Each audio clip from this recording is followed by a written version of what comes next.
പാലാ സർക്കാർ മൃഗാശുപത്രിയിൽ mobile veterinary unit പ്രവർത്തനം ആരംഭിച്ചു. വളർത്തുമൃഗങ്ങൾക്ക് രാത്രികാല ചികിത്സാ സൗകര്യമായാണ് മൊബൈൽ യൂണിറ്റ് പ്രവർത്തിക്കുന്നത്. ളാലം, ഈരാറ്റുപേട്ട ബ്ലോക്കുകൾ കേന്ദ്രീകരിച്ച് പ്രവർത്തനം ആരംഭിക്കുന്ന മൊബൈൽ യൂണിറ്റിന്റെ ഉദ്ഘാടനവും ഫ്ളാഗ് ഓഫും മാണി കാപ്പൻ MLA നിർവഹിച്ചു. പാലായെ സംബന്ധിച്ചിടത്തോളം ഇതൊരു പുതിയ അനുഭവമാണ്.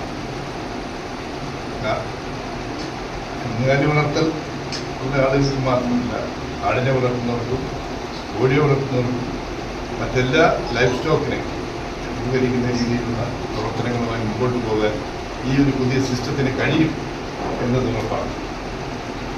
തോമസ് പീറ്റർ പറഞ്ഞ രാത്രികാലങ്ങളിൽ ഉണ്ടാകുന്ന അസുഖങ്ങൾക്ക് ചികിത്സ തേടാൻ അല്ലെങ്കിൽ പകൽ സമയത്ത് വന്നിടം വരെ നമുക്ക് കൊണ്ടുവരാൻ കഴിയാത്ത മൃഗങ്ങളാണെങ്കിൽ അവയെ അവിടെ പോയി ചികിത്സിക്കാനുള്ള സംവിധാനത്തിനാണ് പാലായ്ക്ക് വേണ്ടി ഈ ഒരു സംവിധാനം ചെയ്ത മന്ത്രിയെയും ആ വകുപ്പിനെയും ഞാൻ പ്രത്യേകിച്ച് അഭിനന്ദിക്കുന്നു. പാലാ മൃഗാശുപത്രിയിൽ നടന്ന ചടങ്ങിൽ നഗരസഭാ ചെയർമാൻ തോമസ് പീറ്റർ അധ്യക്ഷനായിരുന്നു.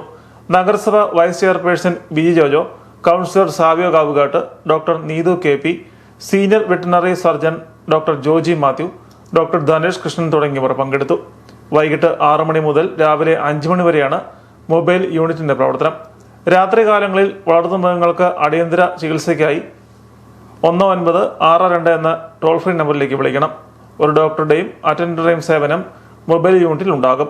വാഹനത്തിൽ സജ്ജമാക്കിയിട്ടുള്ള QR കോഡ് വഴി നേരിട്ട് ഫീസ് അടയ്ക്കാം.